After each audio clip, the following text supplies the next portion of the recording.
cancel Steven Spielberg for posing with an animatronic triceratops. Animal rights activists. Back it up. Hit it from the back.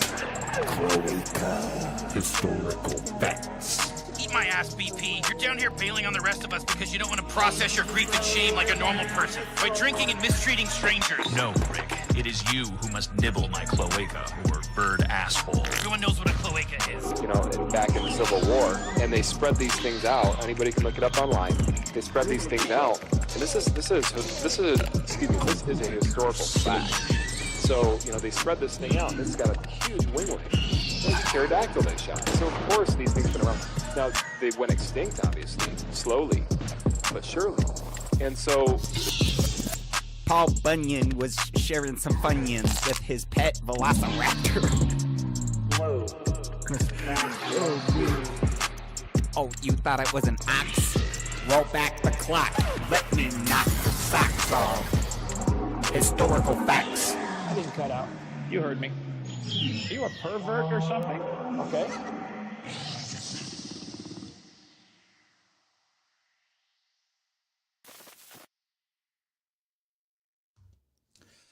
What's up, heathens? How y'all doing? They should be able to hear now. They couldn't hear half of the music. So, but I got it working now. But I do need to fix my desk. There we go. What's up, heathens? How y'all doing? I'm the Godless Engineer, and I critically analyze apologist claims to give you the best arguments and information so that you can stand up and use your voice. Tonight, we're taking a look at Brian Holdsworth, who apparently has a question that atheists cannot answer. But I'm here to flip the script on him and tell him that actually he cannot answer this question. At least, not in a socially acceptable way. So, the question, if you've read the description, you already know what it is. But if you want to fuck around and find out what this question that atheists can't answer is, then please stay tuned.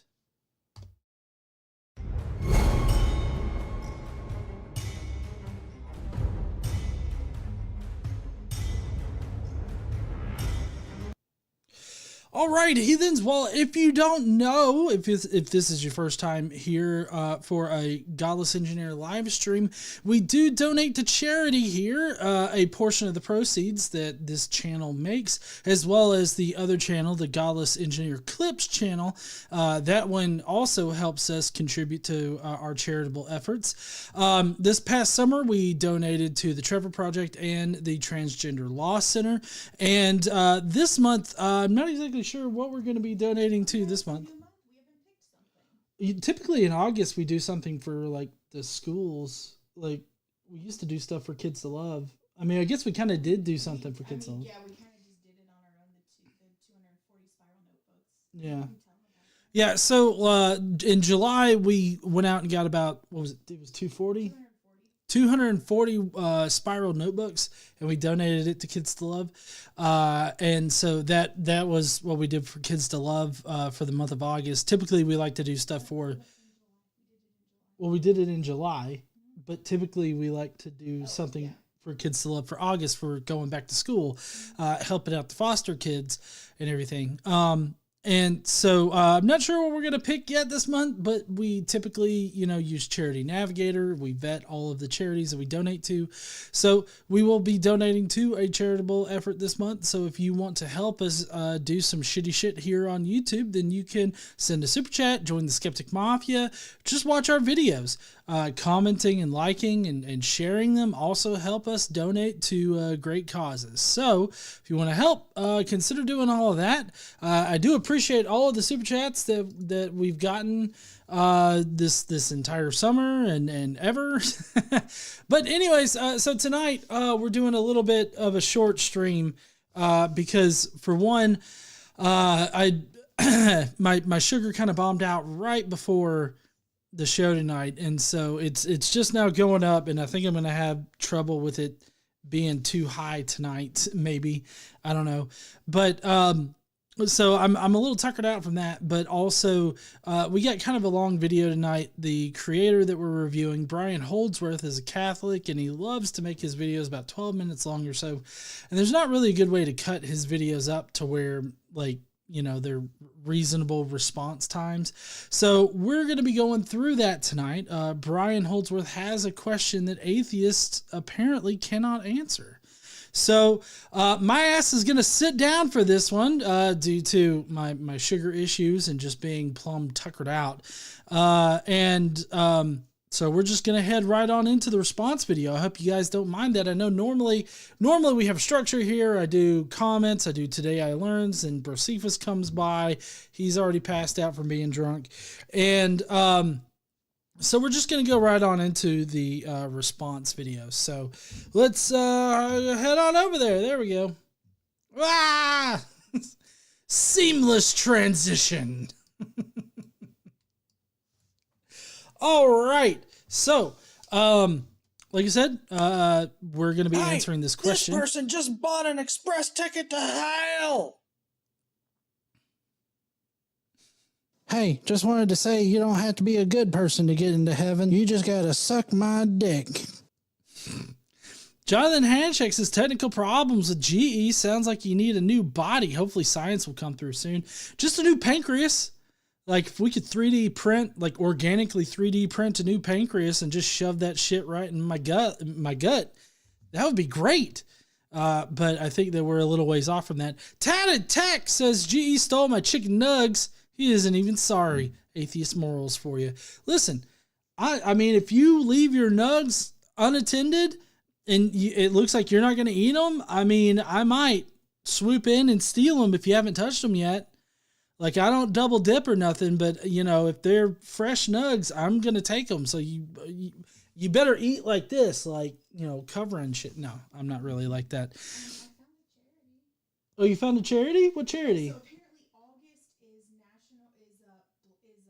Black Business Month. Oh, okay. So apparently August is Black Business Month. So, I mean, amongst other things. I didn't think Brownie at Brunch Month was really that helpful. Brownie at Brunch Month is not all that helpful right now, no. Yeah, so it's not Black Business Month. So I found a charity called Operation Hope. Operation Hope. That helps drive, it helps like Black entrepreneur, it helps Black people start businesses. They're based in Atlanta and they're rated 95% on Charity Navigator. Okay. So it's what is it again? It helps The name? Operation Hope. Okay, so it's Operation Hope, and they help Black entrepreneurs get started in their business, and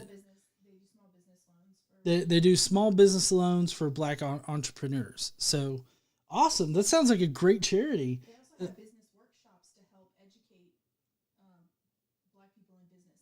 Oh, that's great. They have workshops to help people, start their business and grow their business, I guess. And they're rated 95% on Charity Navigator if anybody wants to check them out. So awesome. Nice. So we're going to be donating to, what is it? Operation Hope? Operation Hope. I'll get it at some point. Anyways, Operation Hope this month. So if you want to help Black entrepreneurs, get their businesses started and everything like that, you can send a super chat. Tomato Ex Machina sent in a member chat, which is something you get as part of being in the Skeptic Mafia, saying Chicky Nuggy theft is a serious matter not to be mocked. We take that shit serious in the South. Trials and everything has been had over stolen nugs.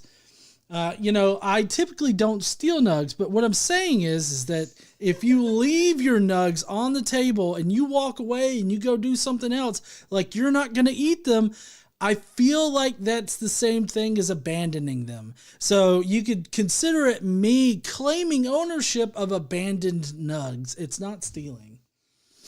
But that is a pretty serious accusation there, Tatted Tech, that I stole them, you abandoned them, and then I took them, okay? Just so that we're clear. Sunian says, finder keepers nugs. Torbjorn It says, good morning, mafiosos. I hope everyone feels great. It must be pretty early for you over there, Torbjorn. Great seeing you here, though. Thank you so much for everybody that was here. Jonathan Hanchek got a ticket to hell, though, with his donation. So thank you so much there, Jonathan. All right. So we got Brian Holdsworth, Catholic extraordinaire.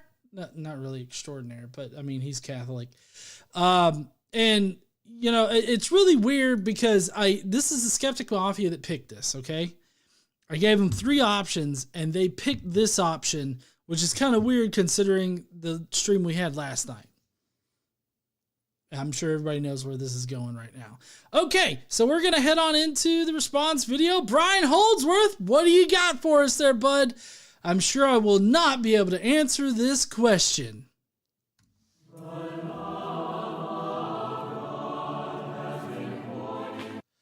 I just have to say that the holier than thou, like fucking chorus music, like the whatever in the fuck, mixed with his last name, Brian Holdsworth.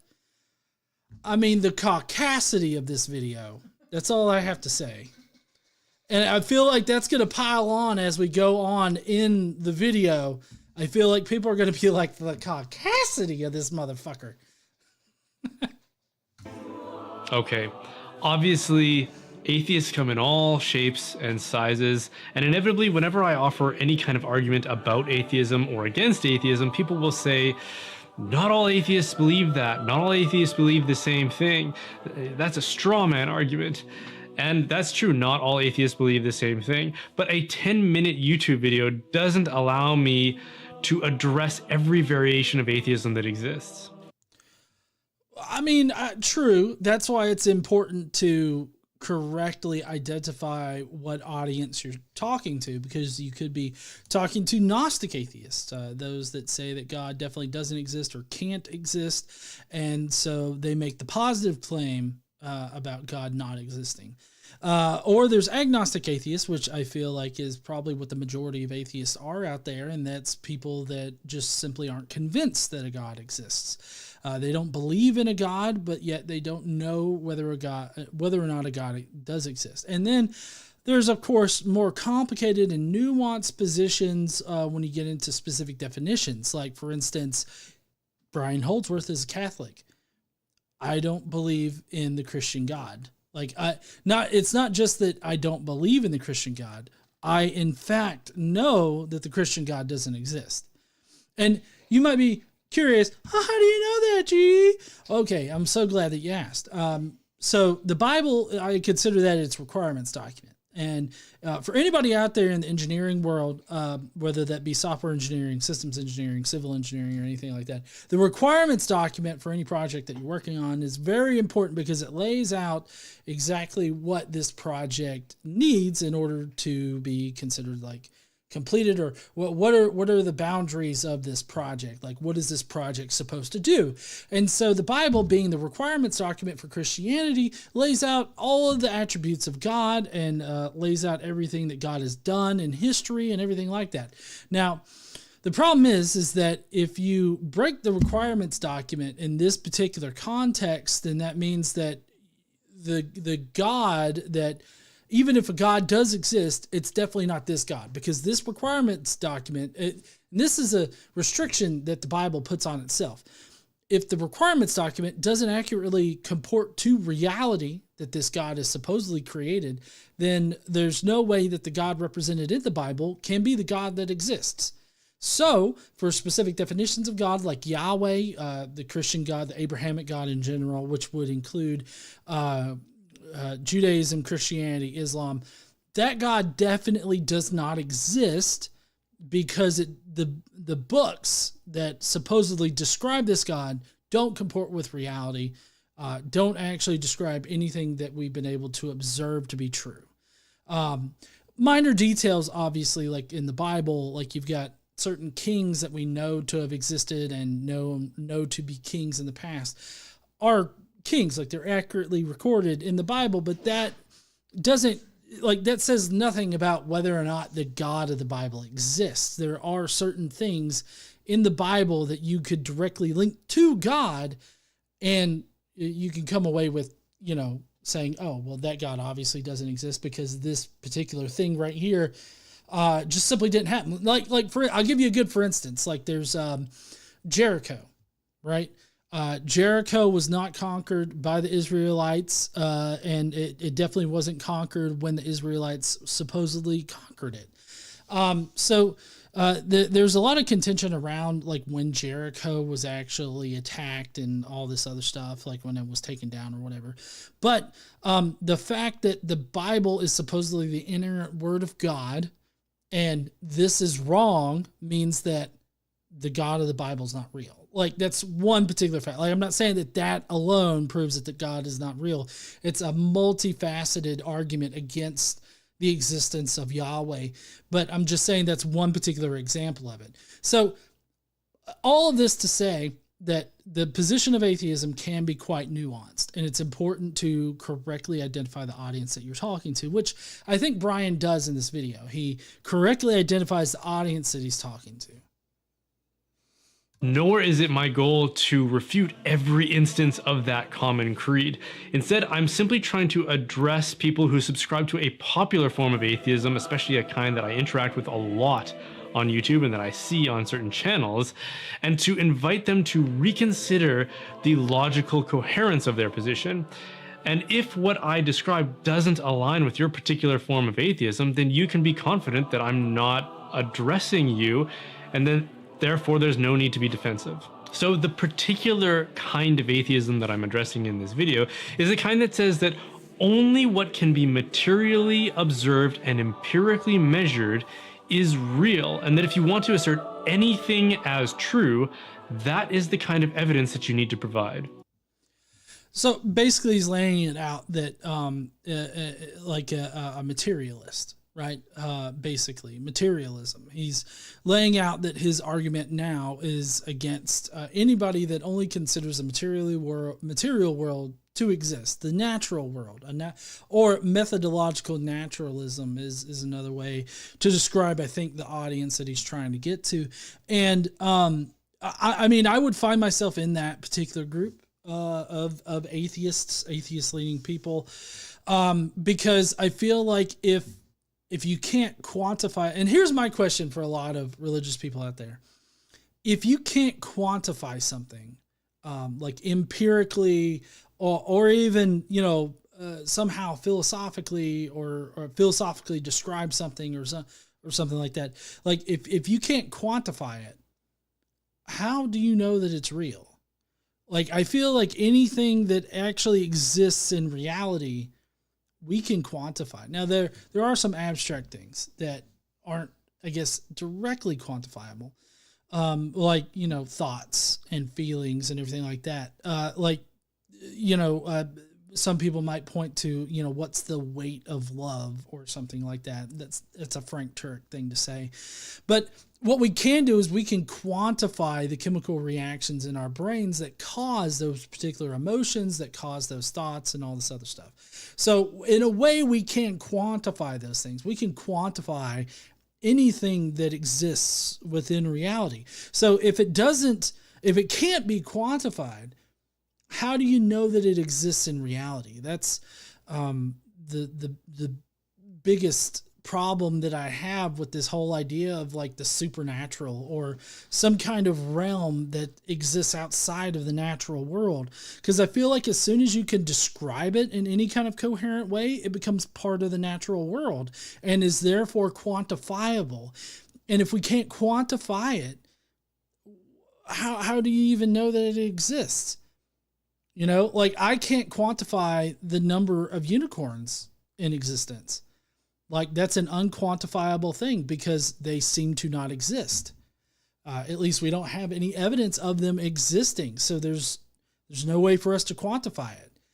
But just because that thought exists, like the thought of unicorns exist and the idea that they shit rainbows, like, does that mean that somehow can exist or does exist in some kind of way? I feel like the same thing can be said for God and or the supernatural in general, like, ghosts. If you can't quantify ghosts in some kind of way where you can make predictions about, how ghosts interact or why the fuck a ghost out in Czechoslovakia speaks English. Like, I feel like if you can't quantify and explain those things and be able to predict those things, then there's no reason to believe that they exist, just like with unicorns. And it's on those kinds of grounds that they accuse religious believers of being superstitious for not being able to provide empirical evidence for our religious claims. If you can't provide evidence for things that you believe in, I'm not saying that you need to give up your belief in them, although I don't think that you have a good reason to believe in these things. What most atheists are saying is that there's no reason for me to believe in it. If you can't show me evidence for what you believe or make some kind of coherent argument for why you believe something, then there's literally no reason for me to believe what you do.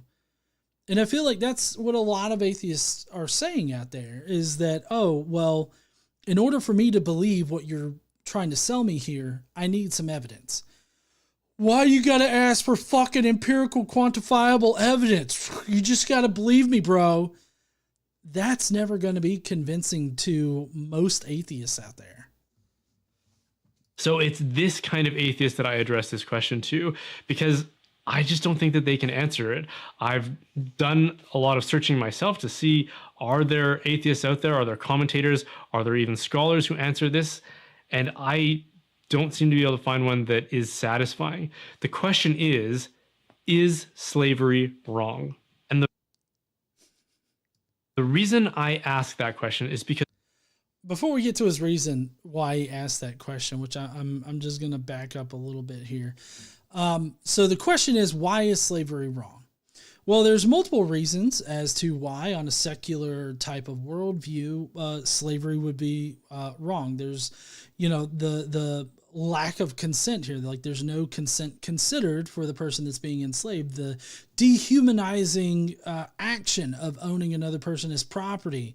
When we're talking about chattel slavery, that's another reason why. Like, for morality, what you have to have, what you got to start with is an end goal. Right? What's your end goal in order to make these moral justifications or these moral determinations? And so, like, if you have an end goal of promoting, society, promoting, human interaction, promoting the survival of the human species, then subjugating, humans as property, owning people as property is going to have a negative effect on your end goal. So we would consider that to be bad. There's a lot of other reasons to it. There's just one, like there's the anthropological reason of societies and how societies function, and how better societies don't have slavery. They don't subjugate their people to the point of dehumanizing them to being just property. So, I mean, there's a lot of different ways that you can rationalize why slavery is wrong. And all of them are perfectly legit without God. Now, here's where I flip the script on Brian here, okay? Because I don't think that Brian, strictly using the theology of the Bible, he can't answer this question. Because the answer to the question using the Bible is that it's not wrong. We all know that in the Bible... I don't know if y'all know this, but when you get to heaven, your moral actions are not judged. You're only judged for believing in me. Thank you. Thank you so much there, Tatted Tech, who says seeing a knight helmet is pretty cool. Why do they always go straight to slavery? Well, obviously, Brian doesn't think that we have an answer for why slavery is wrong, or we can't justify why slavery is wrong, and he's about to go into that. But on the theology of the Bible, I don't think that you can necessarily say that slavery is wrong, especially when you have God that's directly commanding the taking of slaves, how exactly to take the slaves, how to treat your slaves, Also, it extends farther out from that, right? Because you've got chattel slavery, right? But then you've got these other things that kind of touch on the whole slavery aspect, like the subjugation of women, the fact that women weren't exactly considered persons in the Israelite society. They definitely weren't. No consent was considered on their behalf. Like nobody considered whether or not they consented to a marriage. They were just sold off to people. When you read the story of Jacob and Jacob, Leah, and the sister, you find that there's no consideration of consent. Jacob works for Laban to buy Leah with his work. I mean, that's purchasing another person with what you could consider money. I mean, I don't like that's literally treating women as property, as chattel. And then all throughout the Bible, women are treated horribly and like they're objects and like they're property. So I feel like on a Christian worldview, like that strictly adheres to the Bible and doesn't have like weird interpretations about different topics in the Bible. You just take the Bible at face value, no interpretation. You can't say that slavery is wrong.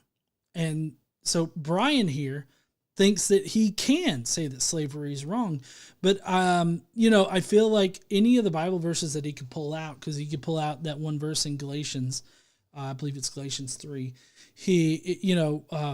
Paul says that there is no male, no female, no slave or master or whatever. That's not talking about doing away with slavery. And we'll get into how the sentiment of the Bible in totality about slavery plays into a later argument that he's going to try to make. But my challenge for any theists that may be watching tonight is try to justify slavery as being wrong using the Bible. And you can't just ignore certain things in the Bible. You have to take the entirety of the Bible into account, because the entirety of the Bible describes your God. And if you don't take the entirety of the Bible into account, then you're cutting things out. You're changing this definition of God, and is therefore no longer Yahweh. It's Yahweh, but it's different. It's your version of Yahweh, which is not the biblical version of Yahweh. It's a subset of it, because you're having to cut out certain sections of the Bible. So, I mean, Brian has done this entire video as if this is a gotcha for atheists, like try to justify why slavery is wrong. And he's trying to put us into a corner where we seemingly can't, argue about certain things. But in fact, he can't argue from his position. At least that's how I see it. And we'll get into more of the morality discussion here in a second.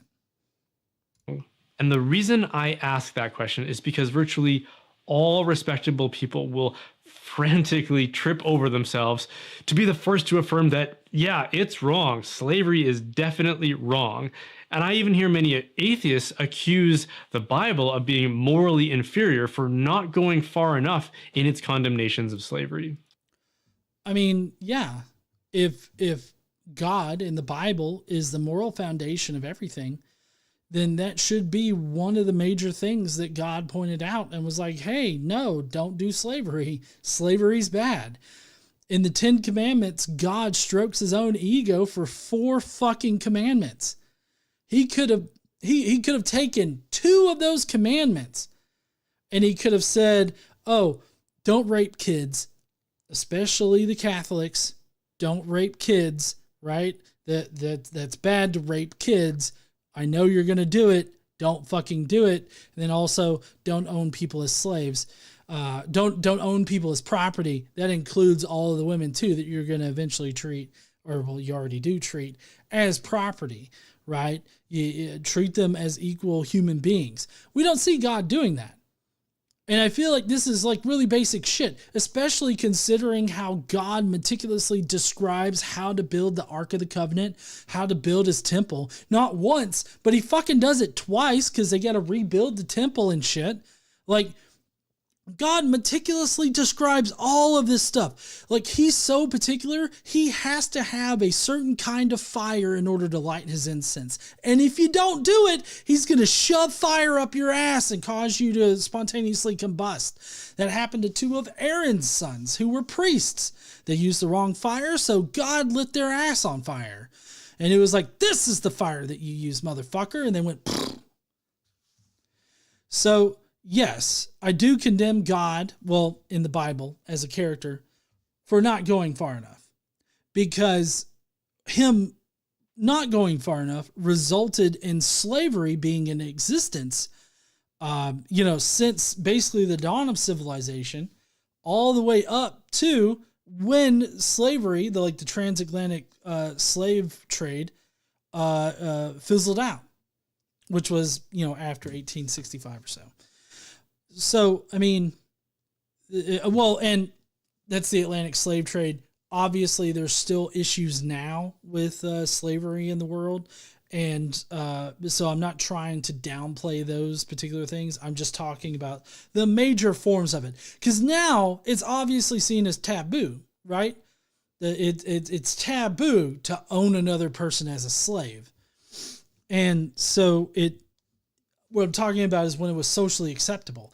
What God laid down in the Bible, well, not God, what the people who were writing for God laid down in the Bible set precedent for thousands of years. So yes, I do chastise God for not going far enough in the Bible. God as a character, that is, not as a real thing. But I don't think that the atheist of the variety that I described earlier can answer this question sufficiently. By that, I don't mean that they don't have answers, just that their answers are illogical and that they expose an inconsistency in the kinds of evidence that they demand of others to account for their beliefs. Well, so, I mean, this is so simple, like ChatGPT can actually do it. And ChatGPT is basically a slave apologist. I don't know if y'all have ever tried it, but ChatGPT will argue that the Bible does not condone slavery. So this isn't exactly the greatest source, obviously, but as far as why slavery is wrong, I actually asked that question to it. Let's see, maybe it was Bard. I think I asked Bard why slavery is wrong.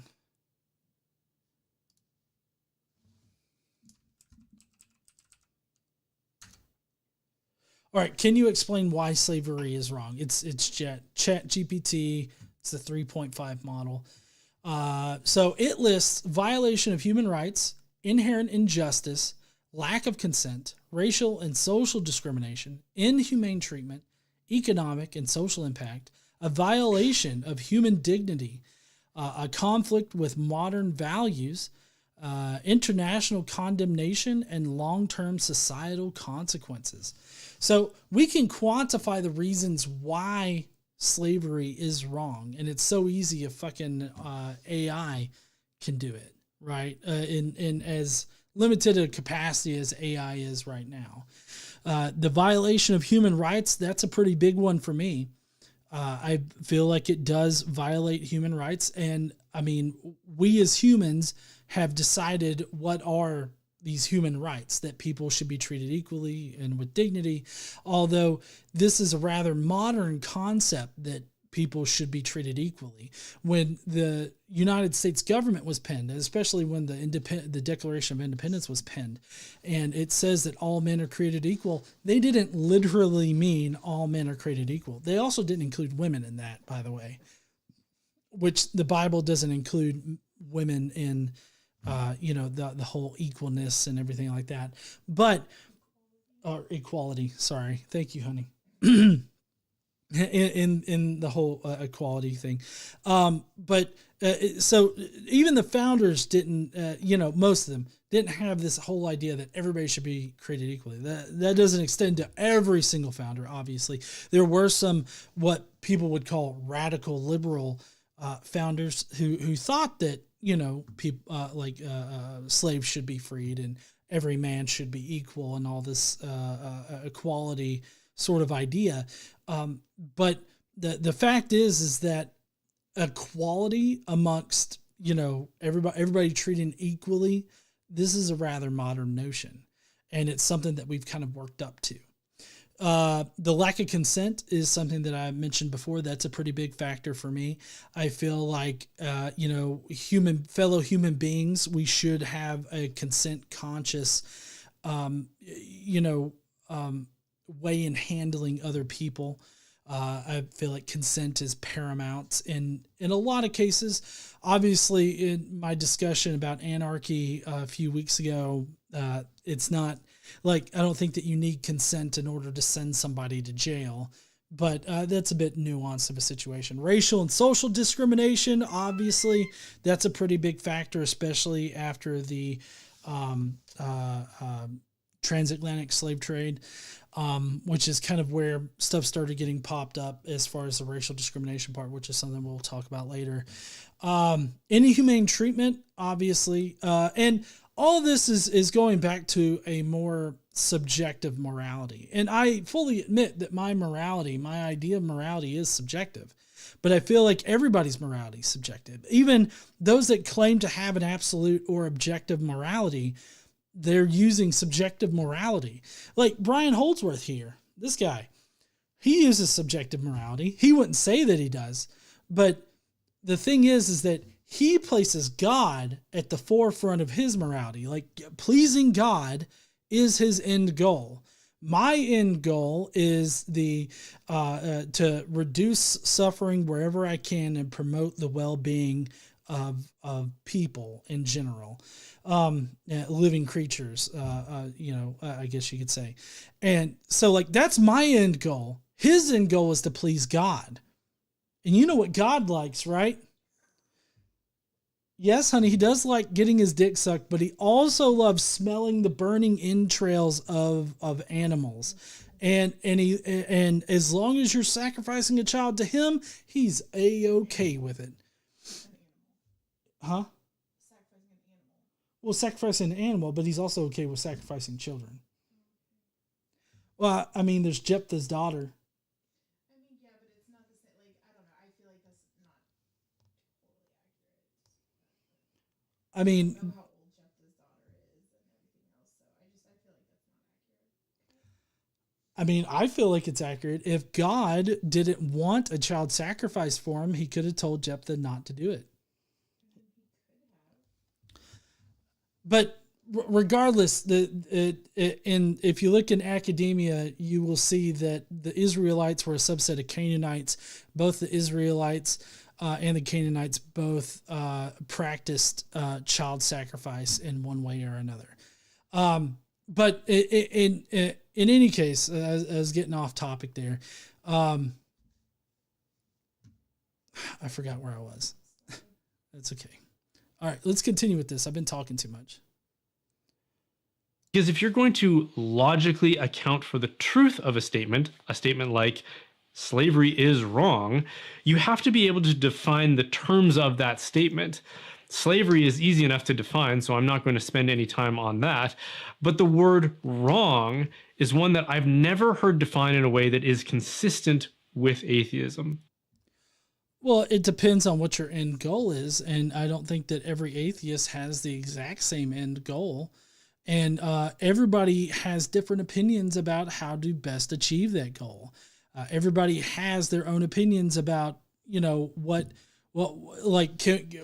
somebody could think that it's okay to allow this one kind of thing that might seem immoral to other people, but is neutral to them, or maybe even some respects good. They could be wrong. They could not, they could be right. Who knows? Because all this is hypothetical, but it really just depends on what your end goal is. And if once you understand what your end goal is, then you can make moral determinations about certain actions. And so, like, for instance, with Brian Holdsworth here, his end goal is to please God. So it's to do whatever pleases God.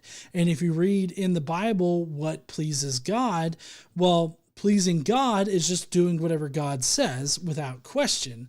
And that's what the Israelites do a lot of times in the Old Testament. That's what the Israelites were doing in Numbers 31 when they went in and slaughtered all of the Midianites, including the small children, and then taking the young virgin girls as sexual slaves. And they were most definitely sexual slaves. There was no consent considered there. The young virgin girls were forced into marriages to Israelite men. They were incorporated into the Israelite nation. And so, I mean, they were forced to do that. Like, they didn't have a choice but to do that. So that was most definitely sexual slavery right there. And so that you would have to say that was a good action on the end goal of pleasing God, because that is what pleased God. And yes, I know. Thank you so much for reminding me of my high sugar. That was the end goal, is to please God, and God wanted all those people dead. And so when the Israelites did that, God was pleased. And that's not the only group that they did that to.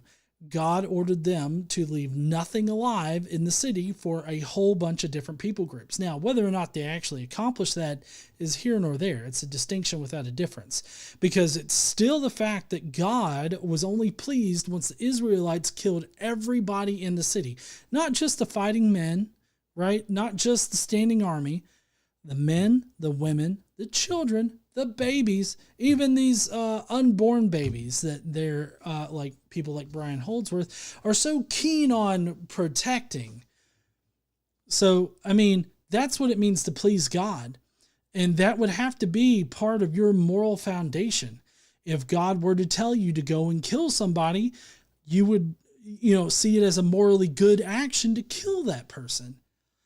And I just don't ever see myself agreeing with that. I don't care who tells me to go and kill another person, depending on the situation, obviously. But I'm just not going to go and do it just because somebody else fucking tells me. I would need good justification, for that action. And even then, I don't even know if I would kill them. Like I said, it's nuanced. It kind of depends on what happens there. All I'm saying is that on the Christian worldview, God killing mass amounts of people is a good thing.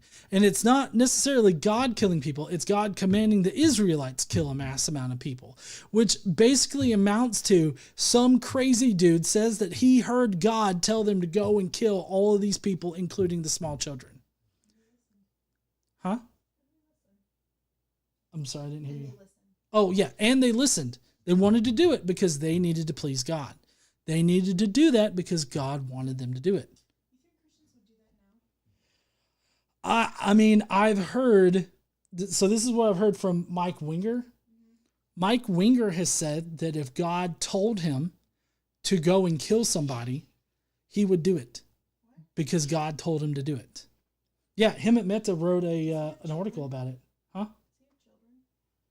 I think maybe, I'm not sure. But he said that God would, but he has a caveat. He says God wouldn't ask him to do that now because we're under a new covenant or some other kind of shit. He has some excuse as to why God would never ask that of him. But if God asked you to do it, then you should do whatever you can to please God, is basically what he said. So do I think Christians would use that rationale now? Yes, most definitely. I think that Christians can misinterpret the Bible or correctly interpret the Bible and think that they are supposed to go subjugate people to slavery and kill people because the Bible provides a foundation for that. Because if you're going to define something logically, you cannot include the thing that you're trying to define in your definition.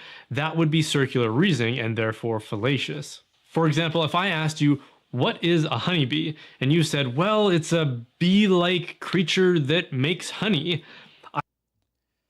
I mean, that's not how I would describe like a bee. Like if you asked me to describe a bee in an accurate way that anybody that doesn't know what a bee is would be able to identify a bee, I would probably call it an insect, which includes it having 6 legs. It flies, it pollinates, or it lands on flowers, collects pollen, and transfers it to another plant, pollinates it. And they're doing this to collect the nectar to bring back to their hive, for which they have a societal structure that includes a queen who's the only one that lays eggs, and then the queen has drones. And I can't think of what kind of structure that is.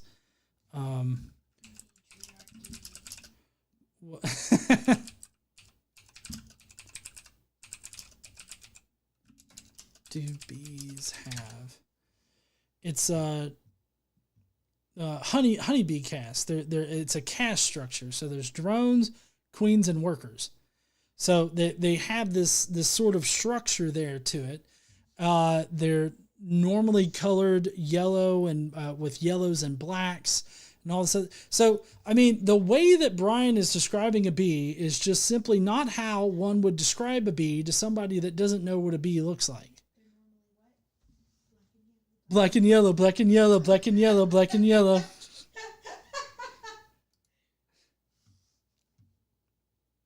I would be fully within my rights to accuse you of failing to answer my question. All you said is that a bee is a bee. Woo! Brian setting up those straw men and knocking them the fuck down. Way to go there, buddy. And that's obvious enough. But what's also true is that we can't use undefined synonyms in our definitions of a thing either. So if you ask me, what is a cat? And I said, well, a cat is a feline creature that humans have a disordered amount of affection for. Well, yeah, I like how he's just making up descriptions that will suffice for his argument. Like, you're talking to people that are materialists, that are scientifically minded and want quantifiable information, but then you provide such simplistic descriptions of these things that you say that we can't describe without being circular or something like that. And the fact is that we have ways of describing a cat to somebody that's never seen a cat that would allow them to accurately identify cats. Like, you could say that it's a quadruped that's full of fur and it's an asshole on occasion. And there's obviously more scientific ways in which to describe a cat. But all I'm saying is that he's like, oh, well, a cat is just a cat that people, it's an animal that people love, and it's a cat. And he's continuing to set up these straw men only to knock them down. And I mean, he's literally having a different discussion than everybody else is having over here. He's over there like he's winning by knocking down all these straw men, but he's not having the effect that he wants to have. He's not having the effect that he already thinks he is. Thank you, hun. Feline is just a synonym for cat. So all I've said, again, is a cat is a cat, which does nothing to define what it is. It just keeps us going in circles. And unfortunately, every time I've heard an atheist give an account for morality, which then allows them to use words like right and wrong logically and coherently, this is the exact thing that they do. Like, one article I read said that morality is simply whatever prevents suffering and increases well-being. Well, I mean, so I feel like that's kind of an incoherent statement as far as like describing morality. Like, that would be describing what would you consider morally good? Something that prevents or limits suffering and increases the well-being of conscious creatures. Like, I feel like that's a good criteria for determining if some action is morally good or bad. Morally good, bad, or neutral, I will say. And so I don't think, like, that's not describing morality there. Like that describes what one would consider morally good. So what would one consider morally bad? Well, something that increases unnecessary suffering is how I would describe it. Something that increases suffering without any kind of potential positive ramifications or positive consequences that increases well-being. It's a detriment to the well-being of society or people in general. Like I would say that that's a pretty good, like morally bad. And then morally neutral would be, it doesn't have an effect either way. And so it's neither. So, I mean, he describes morality as this one way, but I feel like it's a bit malformed. And the way that I would describe morality is that it's a framework in which you use to determine morally good, bad, and neutral actions. You can make those moral determinations. Now, everybody's going to have their own moral framework. The system that you use in order to make those determinations has a few variable working parts in it, like the end goal.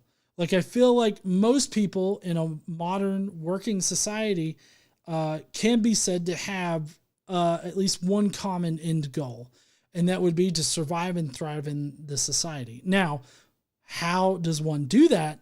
That's where the variation comes in, because people have different ways in which to survive and thrive in a society. And so they have different actions that are morally good, bad, or wrong. Each person is going to have their own moral frameworks that determine those things, even within Christianity.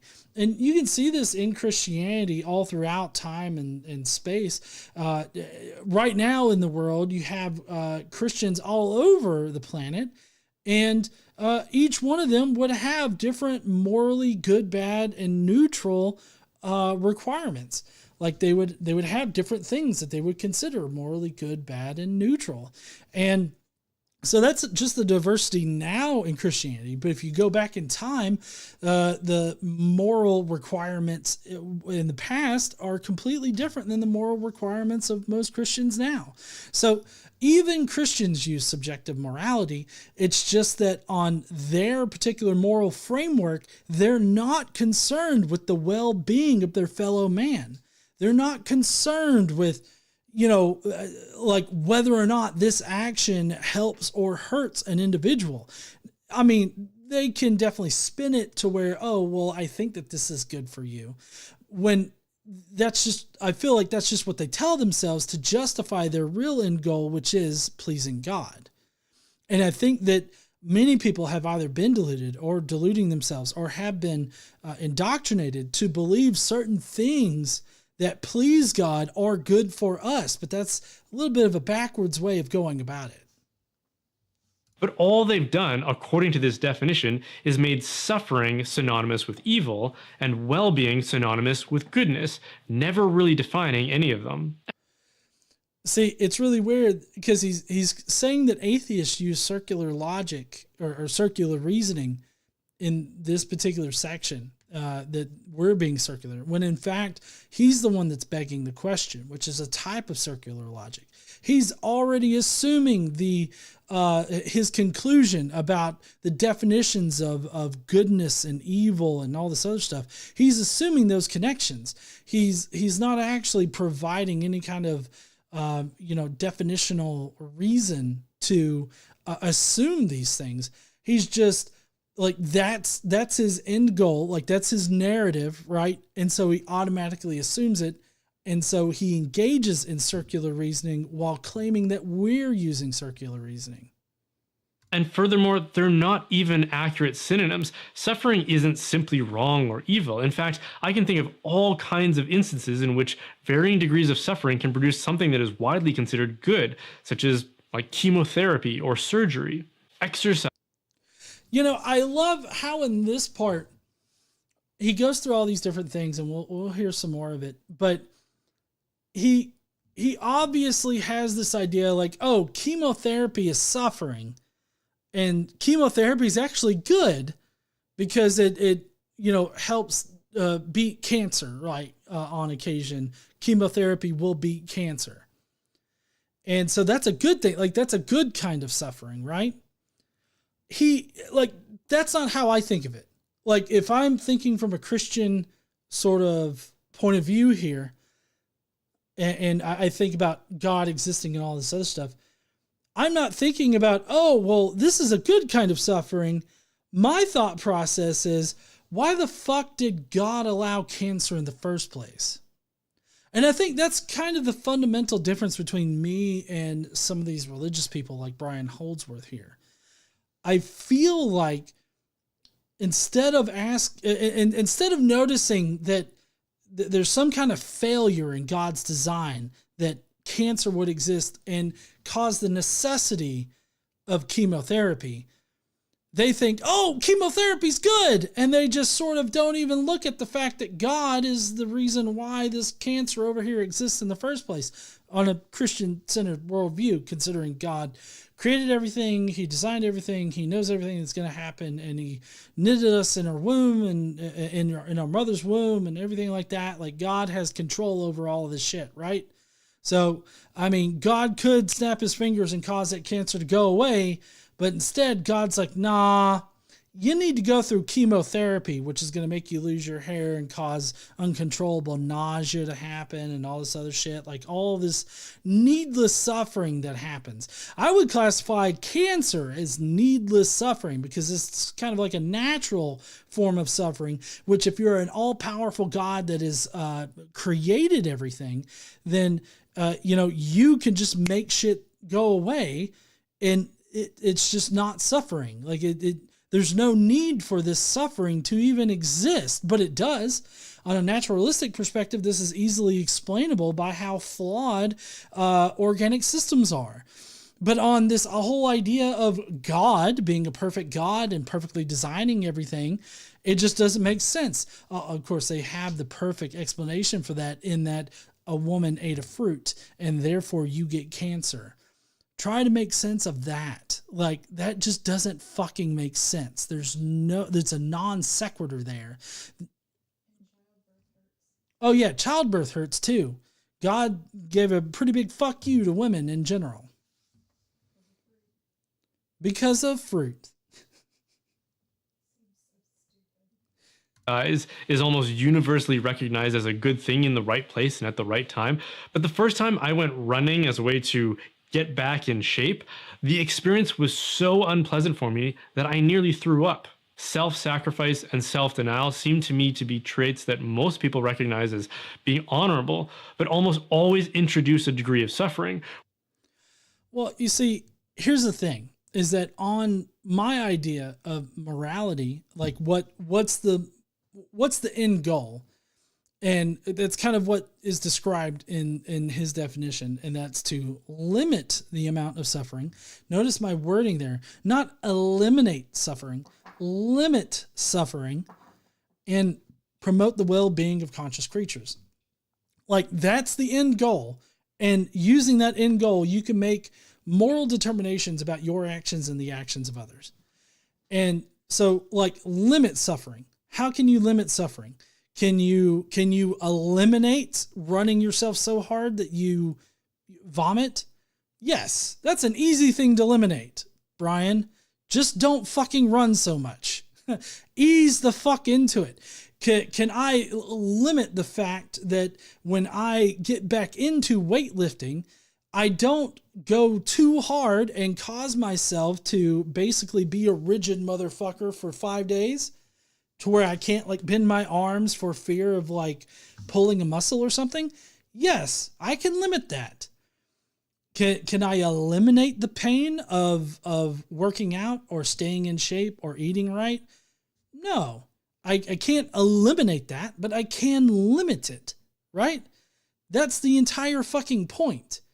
He wants to act like, oh, well, these forms of suffering are good, therefore this monolithic idea that suffering equals bad is just ridiculous. And I'm like, yeah, I agree. That's why I'm not making this argument. That's why atheists don't make that argument. He's, again, setting up a straw man and knocking it down and not having the effect that he thinks he's having.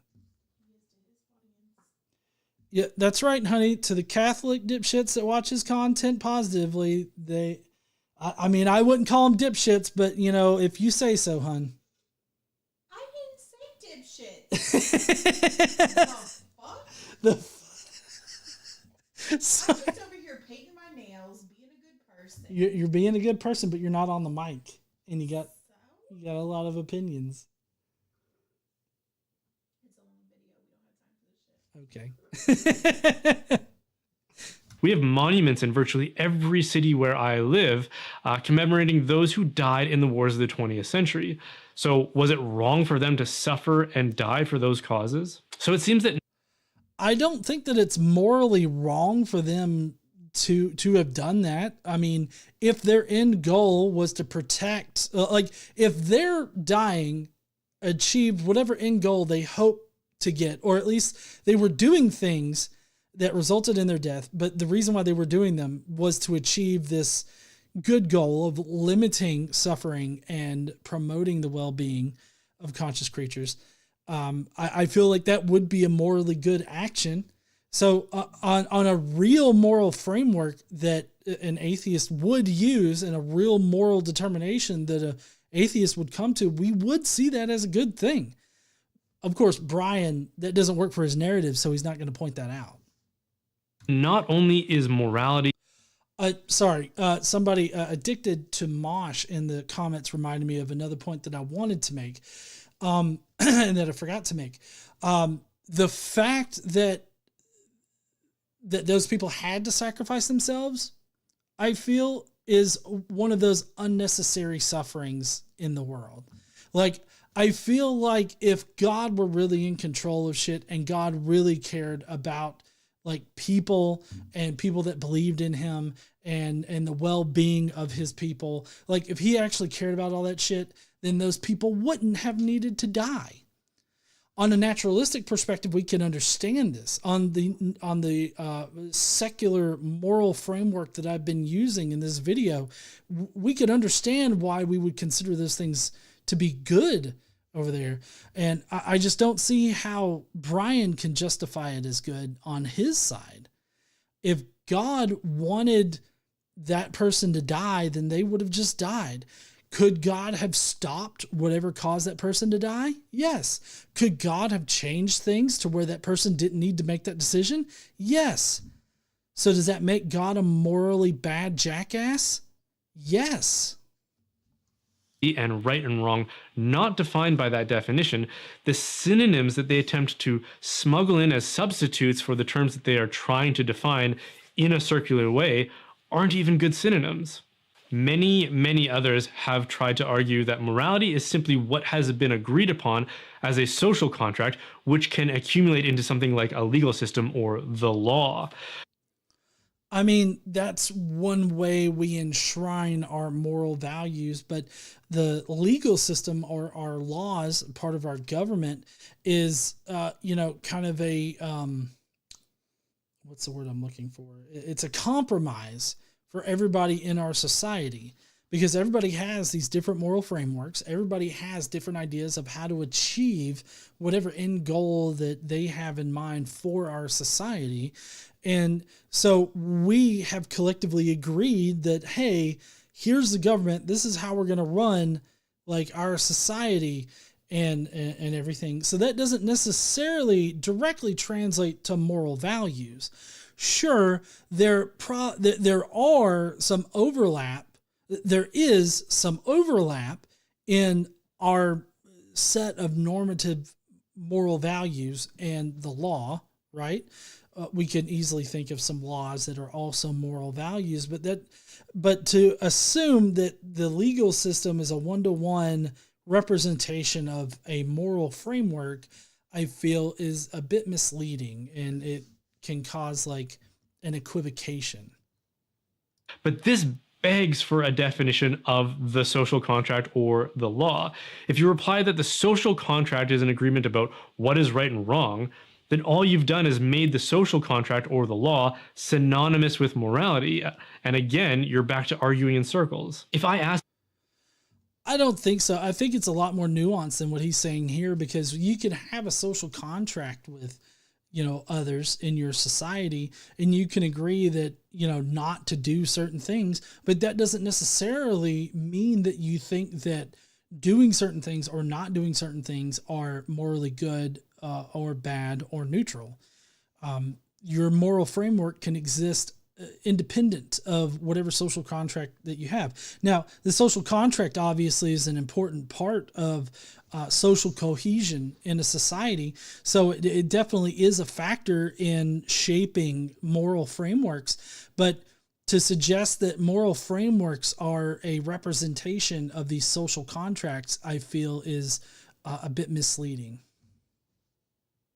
You what is morality, and you say that it's the social contract about what is right and wrong, or the law, and I follow up by asking, okay, can you define what the law is? And you say it's a series of documented statements about what is right and wrong.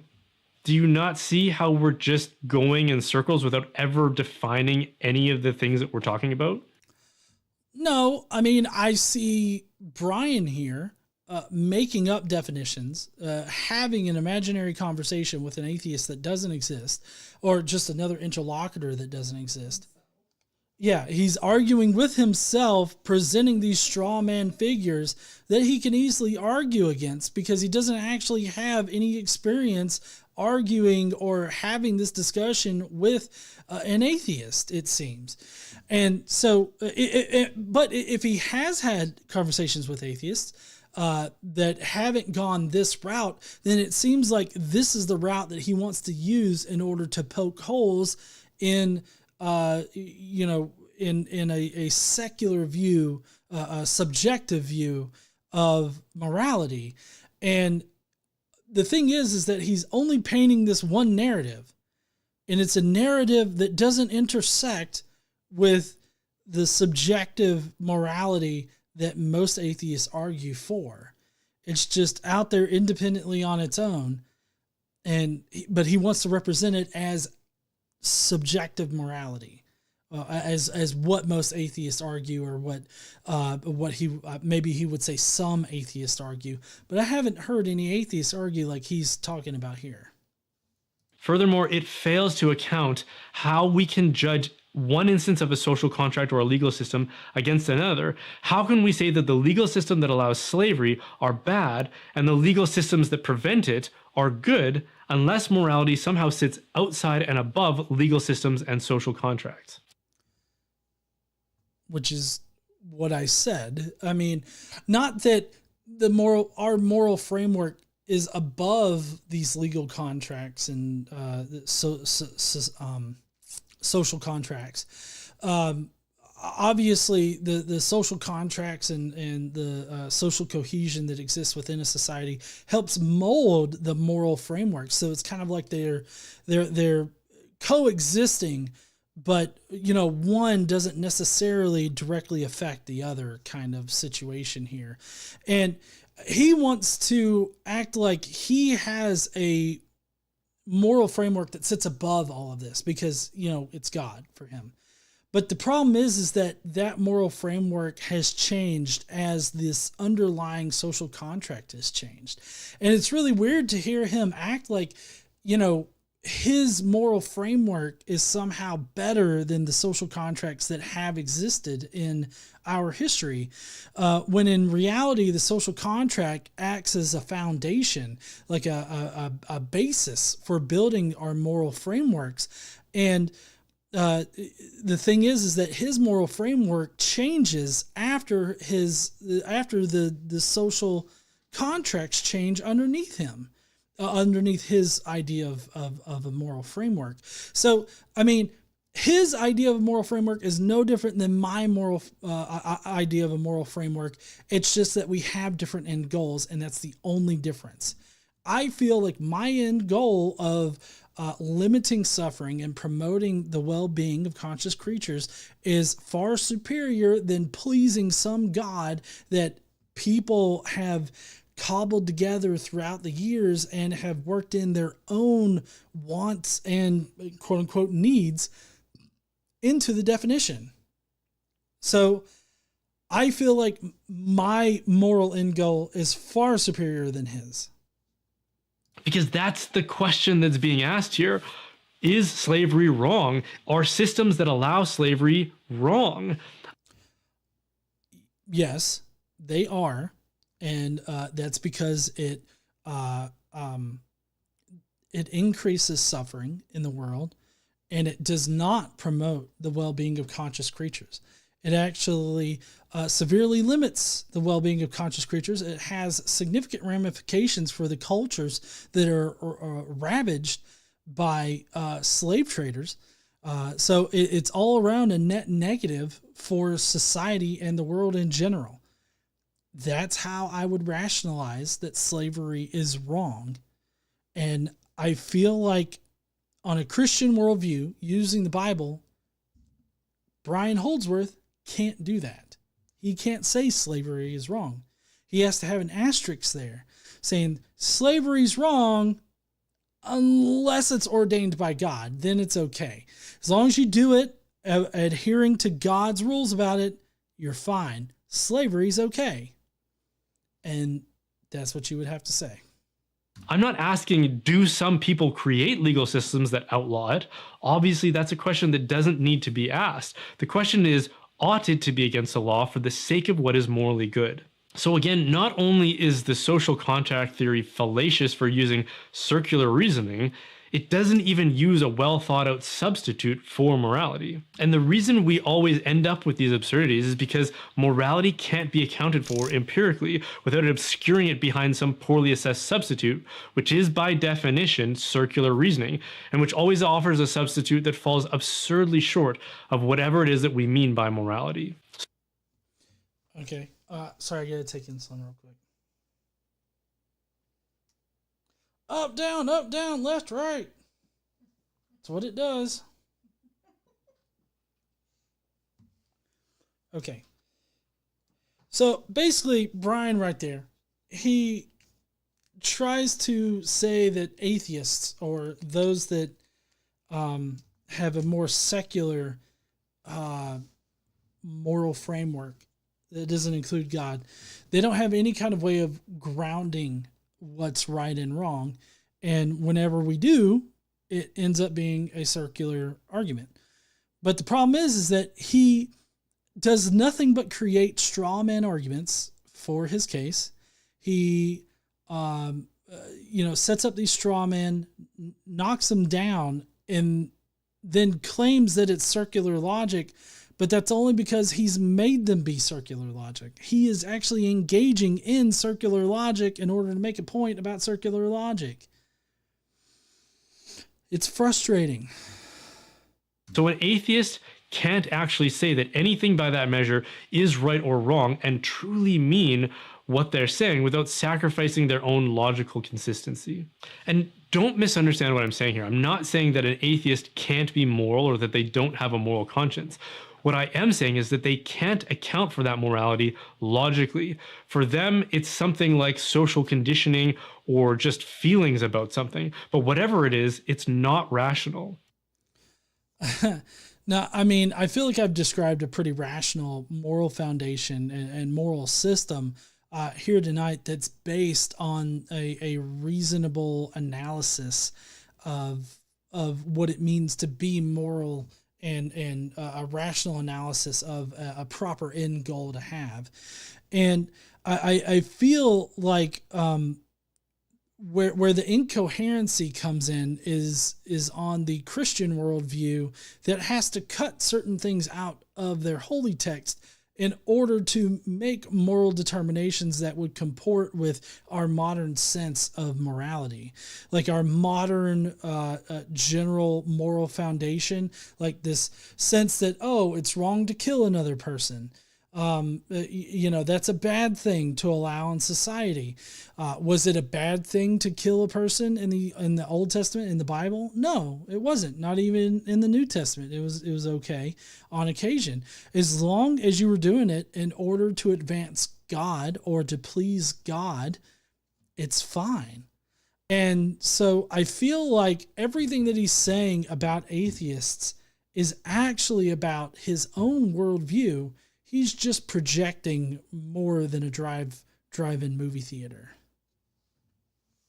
Now, at this point, it might be fair to demand of me the thing that I've been asking atheists for, which is, what's my definition of morality? So morality is a standard of truth that gives us the ability to apprehend potential alternative thoughts, actions, and scenarios, and to make judgments about them that express either approval or disapproval when compared to that standard. Such judgments. Yeah, so this is where he throws in an equivocation, because the way that he's been talking about morality so far, it's different at this point when he's talking about this moral truth or this set of truths or something like that. He has to, I feel like he has to say this because of how the Bible portrays morality, being that there are certain moral truths and you ought to do these things in order to please God. And he's really kind of tiptoeing around the idea that the moral foundation for Christianity is just whatever God wants. It's whatever pleases God. That's what it means not to sin. Like, not sinning is the ultimate goal. What is sin? Sin is disobeying God. So what does it mean to be morally good in a more Christian worldview that takes an inerrant look at the Bible, or at least an honest look at the Bible? And that's whatever pleases God. Because whatever doesn't please God, if you commit that, it's a sin and it's a bad thing. They equivocate sin with bad. Anything that is sinful is bad to them. And so while he does have a simpler framework, I don't think that it results in ideal moral determinations of actions. Like, I don't think that you can justify slavery as being wrong. I don't think that you can justify purchasing a woman for some fee to be your wife is wrong. Like, you can't make that moral justification on Christianity if you're using the Bible as your moral foundation. Appear in statements like, that ought to happen and that ought not to happen, or more precisely, that ought to be and that ought not to be. In other words, we are making judgments of an ontological and metaphysical nature, which are inquiries about being and existence. These aren't questions. Yeah, he's essentially just adding a whole bunch of philosophical terms on here to dress up his moral framework. But I feel like essentially what he's saying is that the Bible, and God for that matter, provides the absolute moral foundation. And this absolute moral foundation tells you how things should be, how people should act. And in that way, you don't even have to have like a consideration. Like, you don't have to have an original thought about morality. You don't have to have these deep philosophical thoughts at all about your moral actions. All you have to do is go back to what God says. If God says to do this thing, then it's good to do that thing. But like I said before, that's going to land you in hot water in modern society. Questions about what does happen, they're questions about what ought to happen, because what ought to happen doesn't always happen. For example, slavery happens and is happening right now in the world around us. And if we say that's wrong, we're saying it ought not to happen. But if I agree, slavery ought not to happen. And I can agree with that statement. I think that preventing slavery is a morally good action. And that's because slavery is a detriment to society. It's a detriment to conscious creatures. It increases suffering and it limits the well-being of conscious creatures. So that's my justification. How does Brian Holdsworth justify slavery being wrong? I bet you he's not actually going to try to justify his position. He's just going to claim it. If we only take our moral understanding from that which can be observed and measured empirically, then there is no question of what ought to be, only what is, because only what is is what can be measured and inquired about in this way, which is why the physical sciences can't tell us that slavery is wrong. They can only tell us that it is, it exists, it has being. So this is another way in which he kind of twists things here, because I at no point have made like necessarily a physical scientific case for morality. The ethics and like the philosophical ethics and all of that, philosophy and ethics, those things are not necessarily scientific in the way that Brian means scientific. He's doing another equivocating thing here, because like there's a philosophy of science, and philosophy is sort of a subset of science, or a type of science that you can do as far as knowing anything about the world. But I mean, like, as you've seen me do tonight, I've been quantifying moral conclusions. I can quantify a moral framework. That's what I've been doing tonight. Then that makes my moral framework part of this reality. I mean, obviously, I'm sitting here and I've got this moral framework that makes it part of this reality, but more importantly, I can quantify it as part of this reality. And I'm not saying that Brian can't quantify his moral framework, but what he is saying is that his framework, he's trying to convince us that his framework is based in something outside of reality. And I just don't see how he can do that. If you're saying it ought not to exist, then you're appealing to some invisible standard that can't be measured empirically, that is used to judge potentials like slavery or not slavery, and saying that one should be willed and that the other should be opposed. One of those potentials, that is not slavery, should be instantiated by our will, and the other should be left on the shelf of mere potentials. And to make such statements, you have to offer evidence of a metaphysical and a theological nature, because there is no physical evidence available to you, which is why. But I mean, you can make ethical arguments for different moral conclusions, which is what I've been doing this entire time. And like the philosophy of ethics and all this other shit, like, we don't have to make scientific arguments about it, although we can quantify why some things would be detrimental and would be considered morally bad. We can quantify those things, but I think philosophically we can use ethics in order to argue for certain actions being good or bad or neutral. So, I mean, there's multiple different ways in which you can argue for these things. It's no wonder that slavery, which virtually disappeared in Christendom in the Middle Ages, started to resurge in Western civilization at exactly the time when secularism started to gain momentum and influence. That is the modern era. This is hilarious because he convolutes a bunch of different things in such a short amount of time. So he's saying that slavery only came about due to secularism, humanism, and the Enlightenment. Like, slavery came back. Like, it was eradicated, slavery was, and then it came back. The problem with this is that slavery was never eradicated. Of course, he said eradicated in Christendom, right? As if Christendom is all that exists. Okay, he's got a very Christian-centered sort of worldview here, because obviously slavery existed outside of Christendom. Slavery continued to exist in Africa, for like it never stopped. Like they always had practiced it.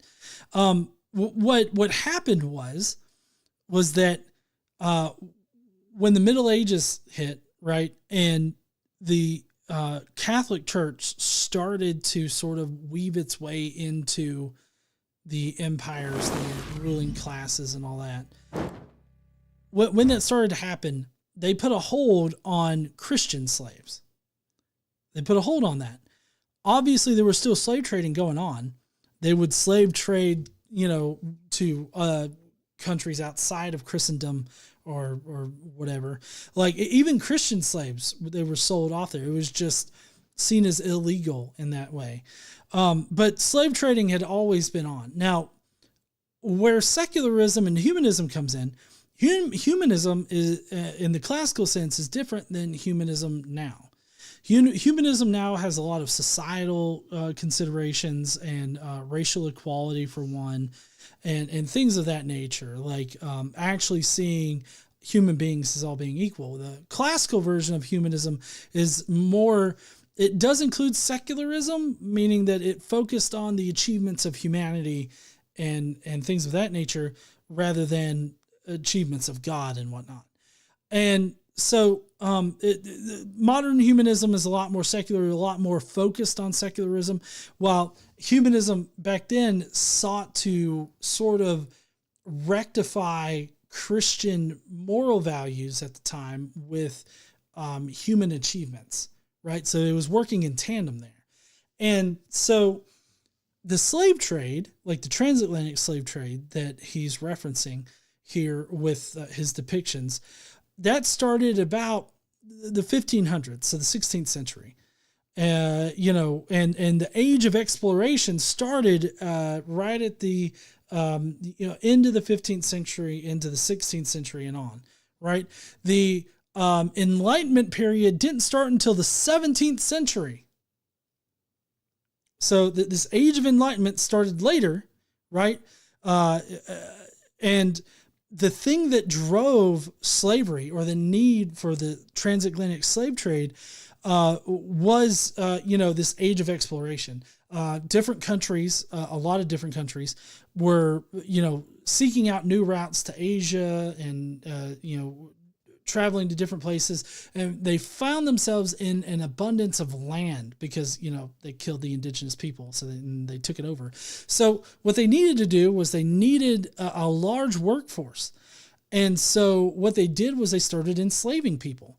They enslaved indigenous people until the indigenous people started to all die out because of all the European diseases. But then they started trading with the African slave trade. And they would, barter with the slave traders in Africa, and they would bring them across the Atlantic Ocean, put them to work on plantations and fields and everything like that in the Americas and the Caribbean, right? And they would produce, all of these goods, and then they'd ship them back over to Europe. That was the triangle, right? That was the transatlantic slave trade.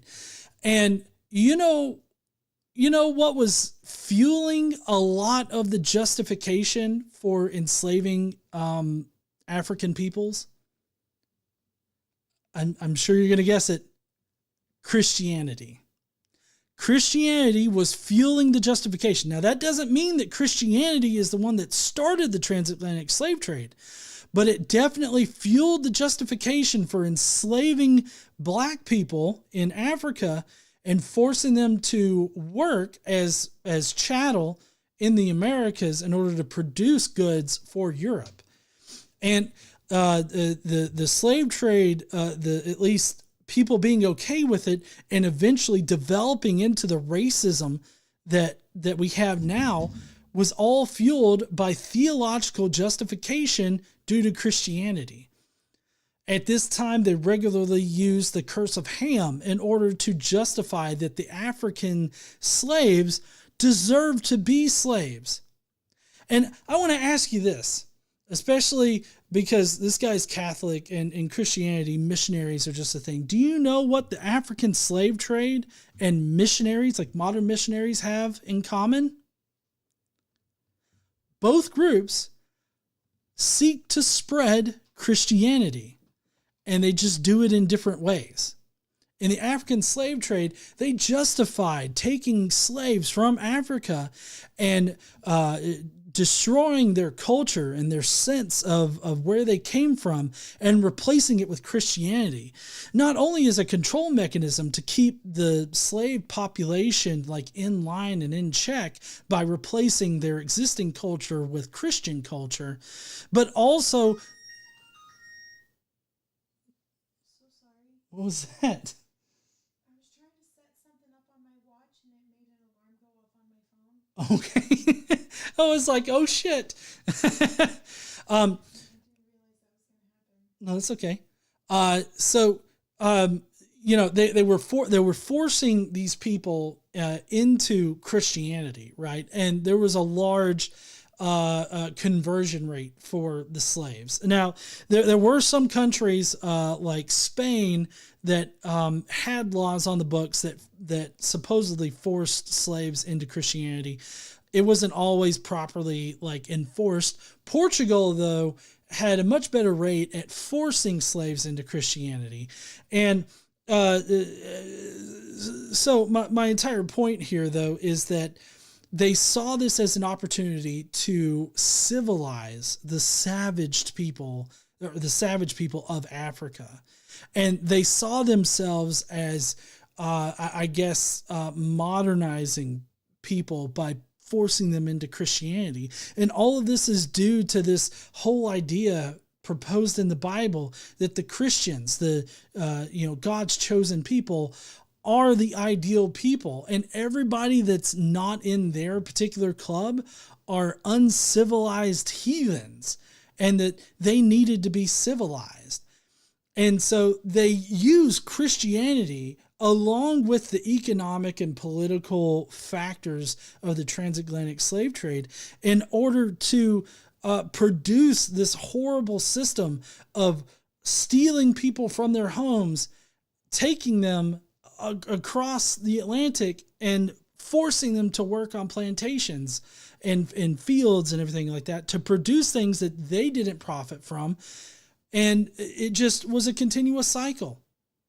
And a good bit of it was fueled by this whole idea that God condoned slavery. In Leviticus 25:44 through 46, it plainly says that you can enslave people from other nations. You can purchase people from other nations. The Atlantic slave trade was doing exactly that. The Europeans were purchasing people that were forced into slavery in Africa, another nation, another religious group. They were purchasing them and putting them to work in the Americas. So he wants to try to suggest that secularism and humanism are the things that fueled the transatlantic slave trade.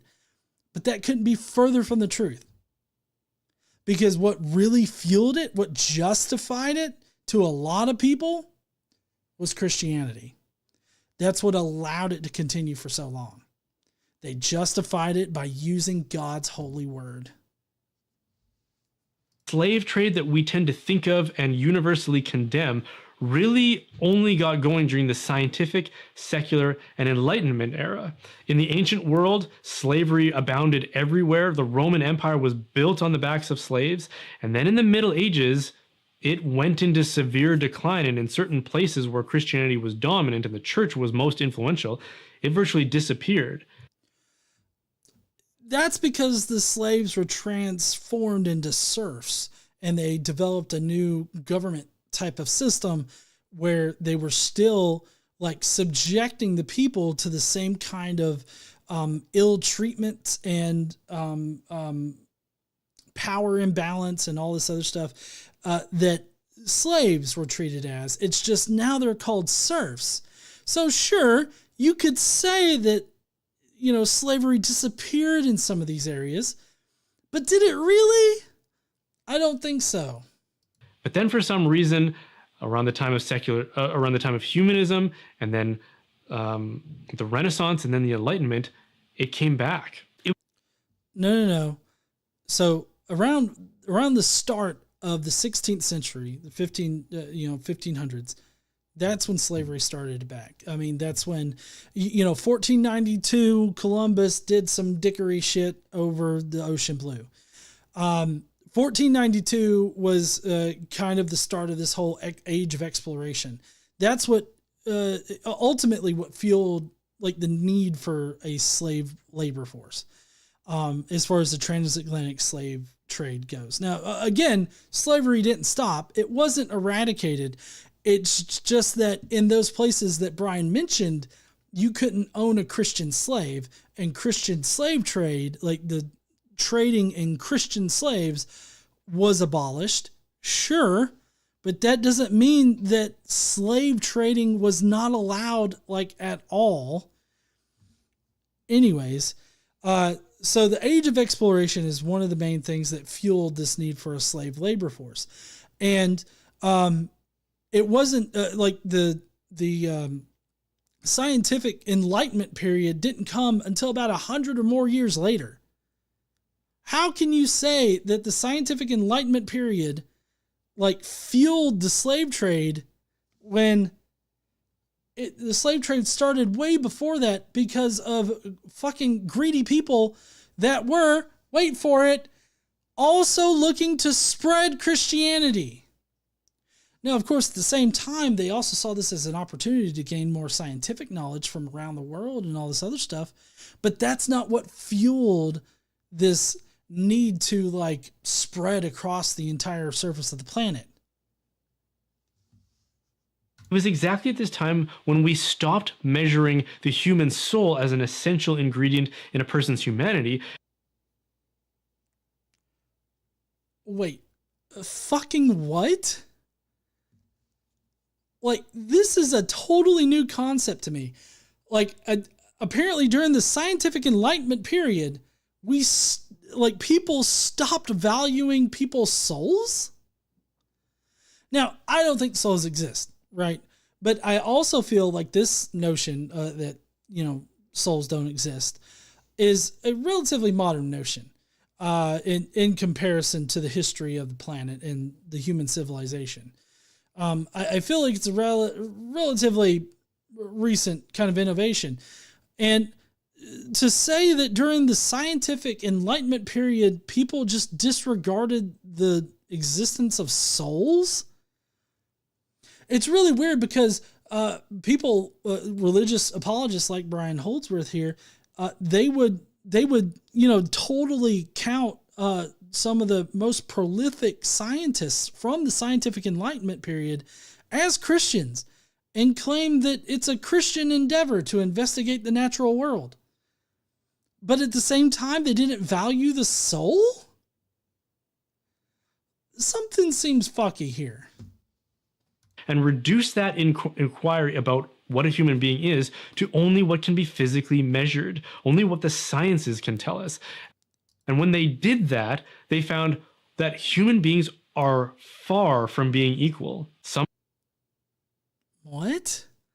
Like, what are you talking about? It could be talking about like Darwin claiming, he had what some people have characterized like a racist title in his the book that he did about evolution. It's escaping me right now because I'm live on air and it's making me look like an idiot.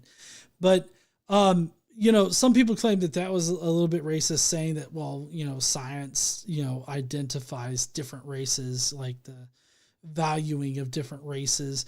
But that's obviously not what Darwin meant in his title. But I also don't know what Brian Holdsworth is talking about here. Yeah, it's called On the Origin of Species. Something. Let's see.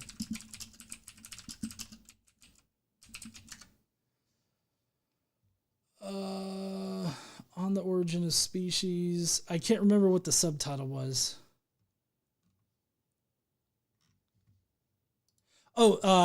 Something about favored races.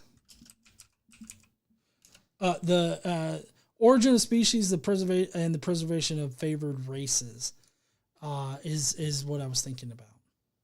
Some are bigger, some are stronger, some are smarter, some are more beautiful, some are more agreeable and more capable than others. Combine this with theories about natural selection and survival of the fittest, and you have the perfect recipe to say some people should dominate others and some people should be utterly subservient to others. Now, I'm not going to speak for everybody in history as to whether or not they've used, neo-Darwinism as like some way to be racist. But what I can tell you is that everything that Brian described was actually first spearheaded by Christians. Not primarily because of, how they viewed Africans in the transatlantic slave trade. Eventually, through the use of the lovely Bible, they justified eventually taking slaves from Africa because they were rather uncivilized. They were lesser than Christian people, like white Christian people, obviously. And so they ended up rationalizing it that way using their good old book, the Bible. And so before Darwin ever had any idea about it and any idea of the survival of the fittest or anything like that came about, you had Christians that were spearheading the exact bullshit rhetoric that Brian just spouted off. So he's literally blaming scientific endeavors for, I guess, inventing racism, when in reality, the cause for our modern sense of racism and these modern ideas about how black people are inferior and all of these things that are infecting the Republican Party now, that's due to how Christians saw the African slaves and how they justified taking slaves from Africa. That's what it all goes back to. It is only when we account for the human soul, a thing more precious than the entire known universe, that we can then say that all men are equal, for they all carry the dignity of the divine image imprinted on that soul. Well, so that, what he said right there, as far as taking it literally at face value, is a modern notion.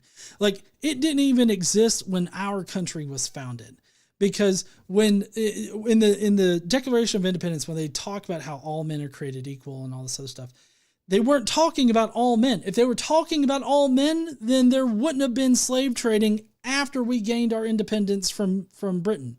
Like, it just wouldn't have been there. But it did exist because they didn't consider all men created equal. They didn't consider everybody to be equal to one another. I mean, women weren't treated as equals until well into the 20th century. What the fuck do you mean that this is a Christian notion? That's true, honey. Women still don't get treated as equals. It's a struggle now for any minority in America. Women, people of color, the LGBTQ community. So, even at face value, what Brian is saying here, it just doesn't make sense. And this is why it is an injustice to place a thing greater than the whole universe in service of cultivating the small contingent goods of that universe for another person. Hey, thanks for watching. No, don't go to the reinforcements. Let's get out of here. Fuck the reinforcements. So yeah, that's going to be it for Brian's video tonight. Ultimately, I found him making a lot of spurious claims that are not based in reality. Much of the video doesn't comport to reality. Brian seems to have invented straw men in order to lead people in a narrative direction to convince them that atheists can't answer this question. When in reality, I feel like his position is too deficient to answer the question. I feel like taking the Bible at face value, you can't make a moral justification for why slavery is wrong. And honestly, you can't have a moral framework based on the Bible as it's actually written in the Bible and have a functioning moral framework in our current society. Like, if you operated like the Bible told you to operate as a foundation of morality, you'd be in fucking jail. There are plenty of people that are in jail because they have followed what the Bible has said. So I found Brian's video to be very lacking in a lot of things, mostly coherency, mostly any kind of real fact of reality. His video just simply did not convince me that I can't answer the question, because I more than answered the question during his video. I laid out a coherent moral framework with an end goal, and I explained how you would use that end goal in order to make moral justifications for certain actions. how you could come to moral conclusions about certain actions. What I also did was I showed how his particular moral framework is deficient in being able to give appropriate moral conclusions about certain actions. And I feel like Brian just did not do that for my side. Like, he didn't show how a subjective moral framework can't justify why slavery is wrong. Like, he didn't do that. He just proclaimed that it couldn't. And then he spouted some shit about circular logic, which he used circular logic in order to claim that we were using circular logic. Anyways, that's going to be it for the live stream tonight. As you all can tell, like, is a good thing we didn't really do a lot of lead up into it. But if you don't know, we are going to be supporting the Operation Hope. Thank you, honey. Operation Hope. This month, Operation Hope helps Black entrepreneurs get started in their business, even hold workshops to help them in their business. So if you want to help us out, consider sending a super chat. Thank you to everybody that has sent a super chat tonight and a member chat. You guys are awesome. We do have to go to the member comments. There's only a few of them tonight. But I hope that you guys have an awesome weekend. If you're leaving out right now, definitely smash that like button and subscribe if you like this kind of Friday night live stream. And, while you're down there, subscribe. Did I say subscribe already? I think I already said subscribe. Anyways, y'all have a lovely weekend. Don't forget to stand up and use your voice. Bye, heathens. But don't go, because we do have the Skeptic Mafia comments that I've got pulled up, and I'm going to refresh right now, just in case anybody left another comment.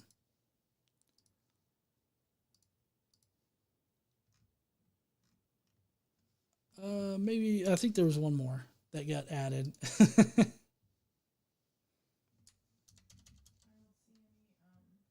Held.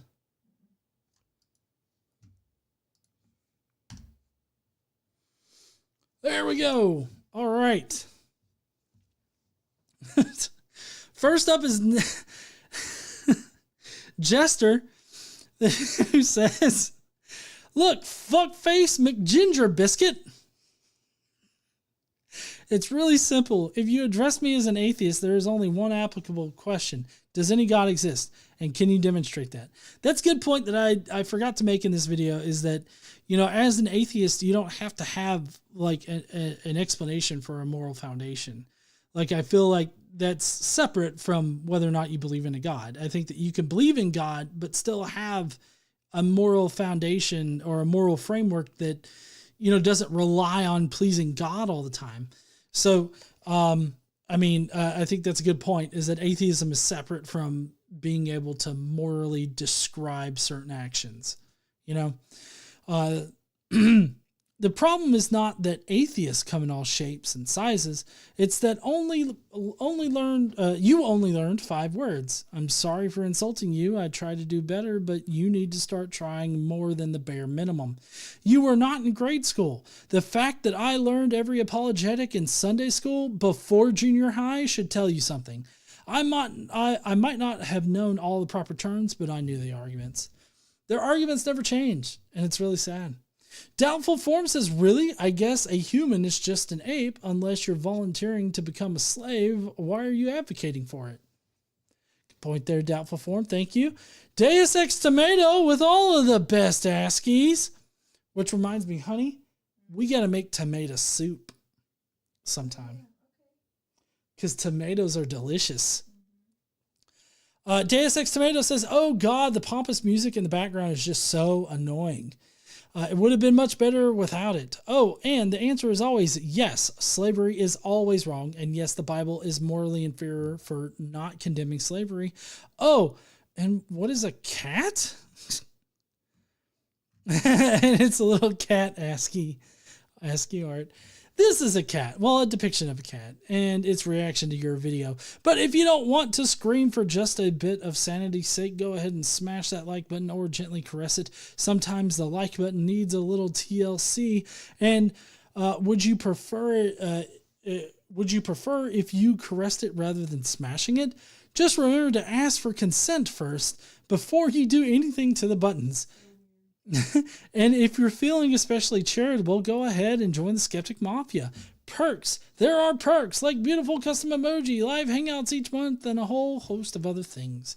Anyways, remember that KC is almost always right, especially when she's wrong, and to eat some fucking fruits and veggies and drink some goddamn water. I need some water. I got dry mouth because of my high fucking sugar. Low sugar, high sugar. I'm going to go pass out after this. It's like a fucking roller coaster. That's not fun. Next up is Trickster, who says, he says that atheists can't answer his question, but I answered it right away. Slavery is wrong. I have a question for him. Does he think slavery is wrong? Also, I don't like how he tried to change the script and say that he was only going to ask his question of a certain kind of atheist. So, after all is said and done, what has to do with a belief in a God? What has this to do with a belief in a God? Also, Christians were in charge during slavery. He himself is trying to justify. As a matter of fact, they use the Bible to justify enslaving their fellow man. Totally spot on there, Trickster. I always had the inclination that, that religion played a major factor into the transatlantic slave trade and everything like that. And while the economic and political stuff was a much more major of a factor, religion as a justification factor, I think, is what fueled a lot of the sentiments that exist now. And it all goes back to theology. And I feel like Brian doesn't want to admit that. Finally, Terrence Clark says, oh, hey, it's Mr. Friar Ginger McPompous. The guy whose opinion of his own intelligence is only matched by how little he actually knows. Thank you so much there, Terrence. Appreciate you. All right. Well, that's going to be it for the show tonight. I hope you all enjoyed it. I'm actually really, really surprised that I was able to get done before my normal time. It's going to make for a hell of a video to edit later, but, whatever. That's next year John's problem. But in any case, I hope you guys enjoyed the show tonight. I got to go because my sugar is freaking the fuck out. And I guess I will see you heathens later. Don't forget to stand up, use your voice, and all that kind of good shit. We've got some great drama-based stuff going on next week and some more slavery stuff. So I hope you guys tune in then. Don't forget to stand up and use your voice. Bye, heathens.